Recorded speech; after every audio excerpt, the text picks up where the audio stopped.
Hello, everyone. I'm Reverend Nhien, founder of Evolving Enneagram. If you've been seeking a compassion-based, contemplative approach, sometimes quirky approach to Enneagram inner work, you are most certainly in the right place. We are in the midst of a 52-week Sunday Talk series based on this book by Oren Sofer, Your Heart Was Made for This.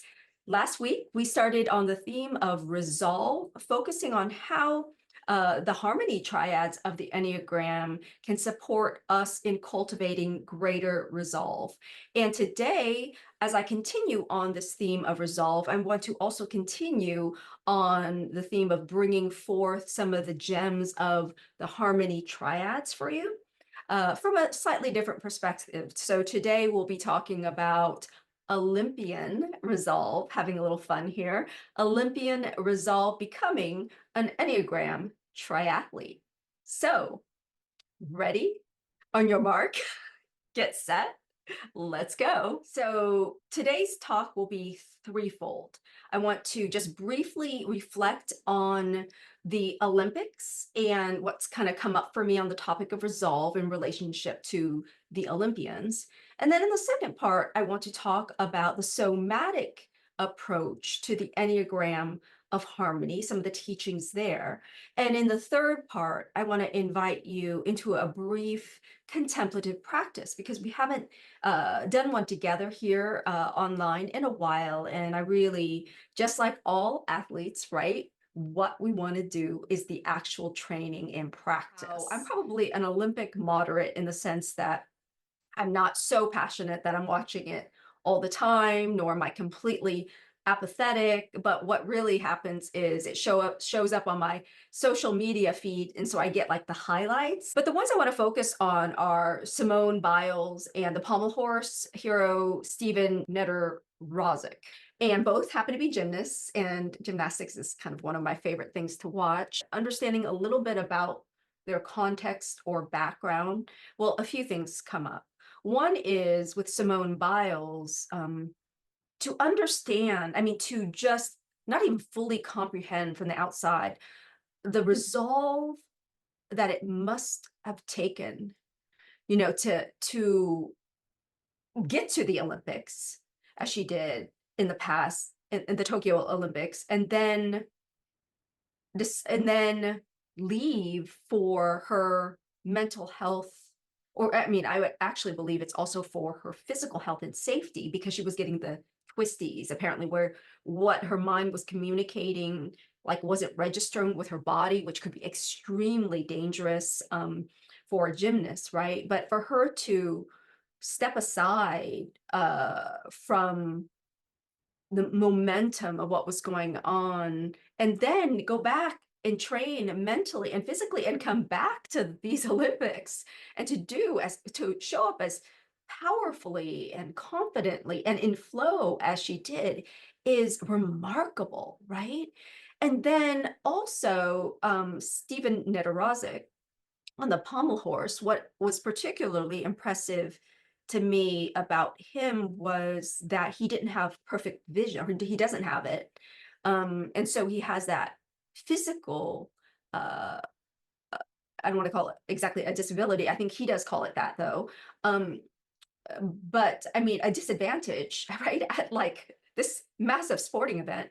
And to also have so much pressure on him as like the last person on his team, right? To show up and perform, to have winning a medal for the whole team, dependent on that, the pressure of that, and to see him essentially visualizing and meditating in a way, sitting there as he was waiting, was just really moving for me. Of course, also to see him do well.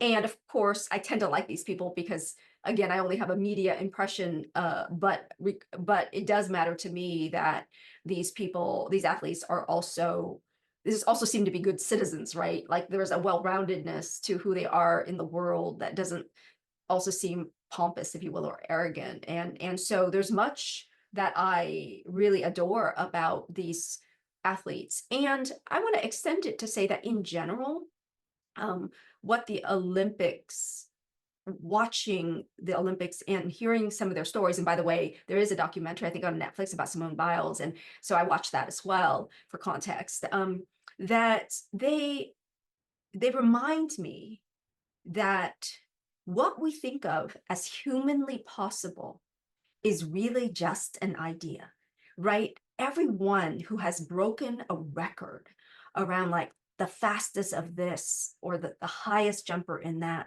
like there's something it does in me, not that's focused on, okay, you're the best, you know, like better than others, this comparing thing, but as if each of these individuals are breaking through a barrier, not just in the outer world, but in consciousness. Like, and after a certain barrier has been broken, sort of in the physical world, we're like, oh my God, humans can do this, right? And so this is important to me as we think about resolve, because I think for many of us, when we want to apply resolve, too often we're in this position where we can't see that far ahead. Like the goal or that which we desire feels impossible, right? Unreachable. We don't know how we're going to make it. What the athletes reminded me of is to keep questing and hoping. I mean, for me, hoping for a more loving world, a more unified world, not losing my resolve to show up and participate in and toward that, right? And related to that, spiritual resolve for me is the core and foundation of all other resolve. Because if I don't begin with this resolve that says, seek first, again, this is from a Bible perspective. I know some of you come from different religious and spiritual traditions, but from a Bible perspective, this notion of seek first the kingdom, seek first a consciousness of love, of unity, is how we interpret it from a unity perspective, and all else will be added, you know, tells me that my awakening is vital to that. And that when I start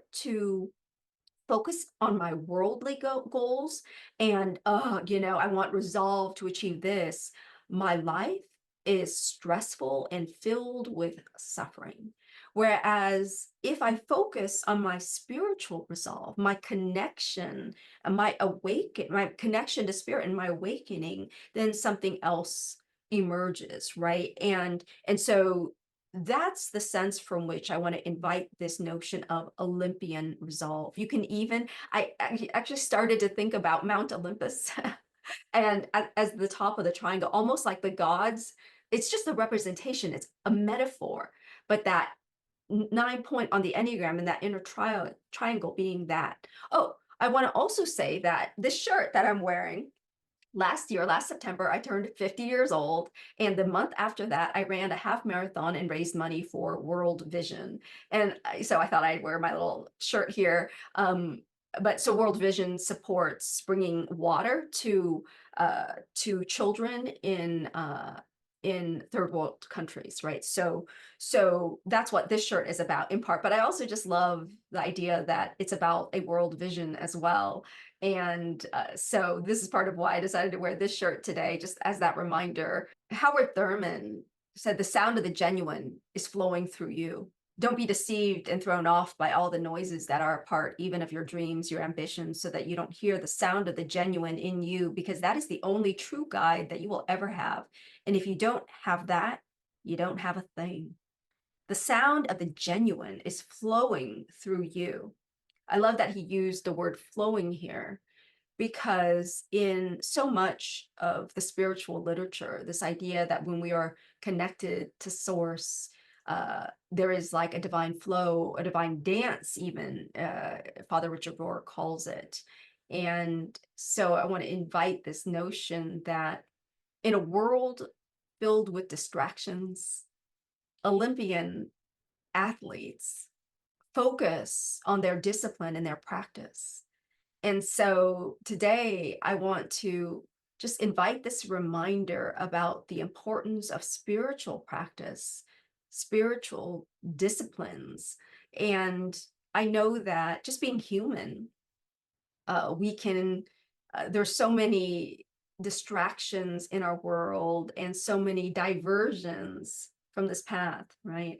But we can apply spiritual resolve here, just reminding ourselves of what matters most and reminding ourselves that somehow, looking at it with compassion. I know that sometimes the reason I let myself get distracted or just go off on diversions is I lose hope, and it's like in that despair, we kind of fall back on these substitutes for the truer, bigger dream that we want. And so he says, don't be deceived and thrown off by all the noises that are a part of you, even of your dreams, your ambitions, so that you don't hear the sound of the genuine in you.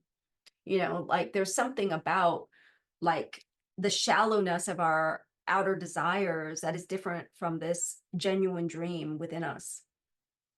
And so regarding this, I want to turn now to the Enneagram from a somatic perspective. So we talked about the harmony triad last week. And I want to remind you that in the Enneagram of harmony, the triads are 147, 825, and 936. Those are the three different triads. And so 147 is actually what is called in somatic Enneagram the flow triad. 825 is called the power triad, and 936 is the blend triad. That three-centered awareness, right? And we talked about it last week, how every person has, through the harmony triads, which is different from the regular Enneagram triads, right? Through the harmony triads, has a connection to all three centers of intelligence. And that when we start to open in these centers, we have what are called intrinsic resources. So these are hardwired in us. These are innate resources that we have. And from this particular perspective, again, try it on. You don't have to believe it, but check it out. So the idea is that when we focus, what we focus on grows. We've already talked about that. When we focus on our three centers of intelligence, opening it up, then we start to activate this harmony triad within us. Again, as a three, then in my head center, it would be the 6 in the head center, and it would be the 9 in my gut center, like the highest qualities. And so the greater knowing of the 3 would be the holy law, holy hope. The greater knowing at the head center for the 6 is holy faith, activating holy faith. And then in the belly, it's holy love.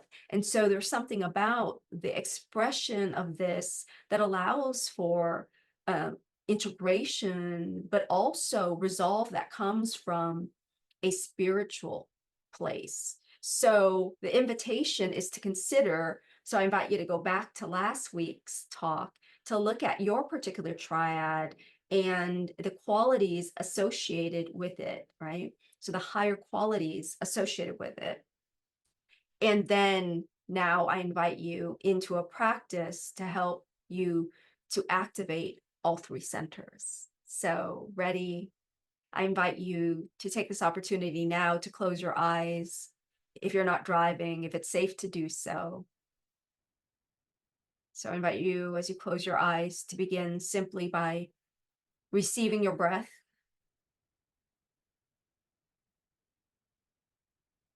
And visualizing your breath going through your belly center, sometimes called the Dantian, just a little bit below the belly button, about 2 fingers below.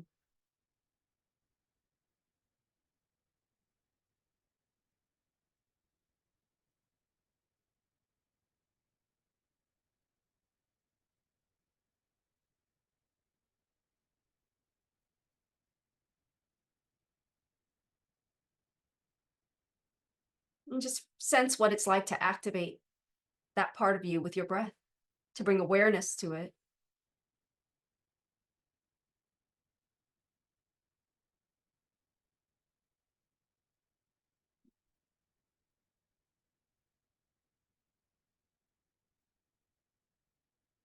And then I invite you to move your attention and the focus of your breathing to your heart center, the chest, the heart.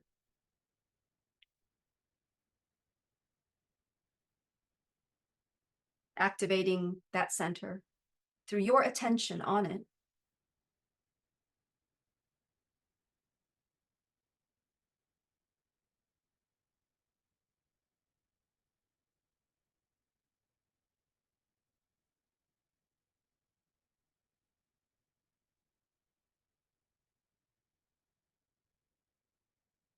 And if you find that you get distracted, just gently bring your awareness back to that center, focusing your attention there, right there in your chest, and the felt sense of your breath moving through that center.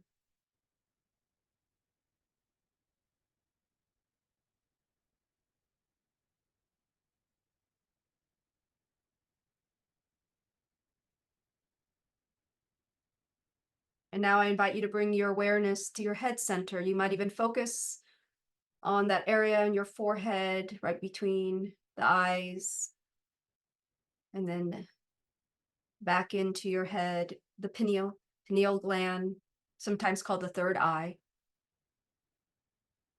and focus your breath there. And focus on the felt sense as you breathe and bring your awareness to that space.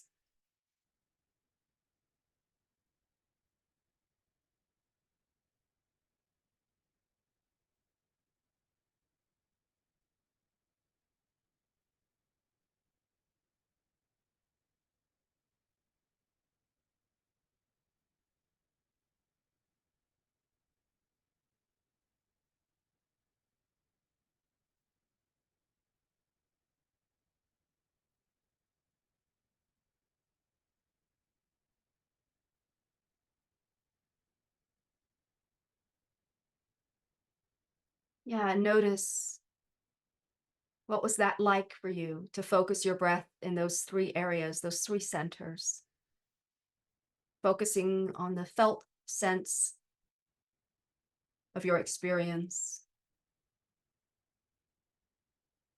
I invite you to practice this week, and I'll offer more teaching. I imagine you'll have questions about, the Enneagram of harmony. What is flow? What is power? What does blend mean?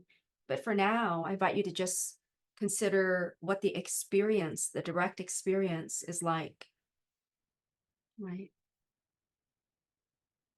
What happens when your resolve is informed by these three open centers? Is it possible that when Pierre Teilhard de Chardin talked about the evolution of humankind and the necessity of that evolution, he talked about humankind almost like another race of man, right? Back in that day, they used that language, another race. Similarly, Gurdjieff, the person responsible for bringing the Enneagram to our modern world, talks about the point 3 on the Enneagram, there being a shock point, and that being related to another level, a new, quote, man, if you will. I was recently, strangely enough, but beautifully also, somehow called to pull The Divine Dance by Father Richard Rohr off of my bookshelf, a book I've had for a while now, for years, and I haven't read.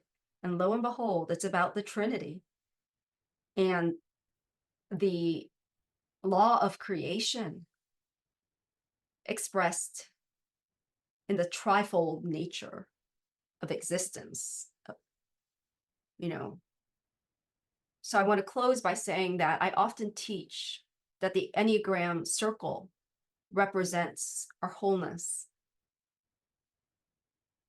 But let's see, I want to pull this from Father Richard Rohr. He's really paraphrasing the mystics here. And he says, don't start with the one and try to make it into three. When you talk about the Trinity, don't start with the one and try to make it into three, but start with a three and see that this is the deepest nature of the one. So just something to meditate on. And I'll show you this book as well, gorgeous book, The Divine Dance. Start with the three, maybe three-centered awareness, and maybe it'll open you up to the one. Namaste.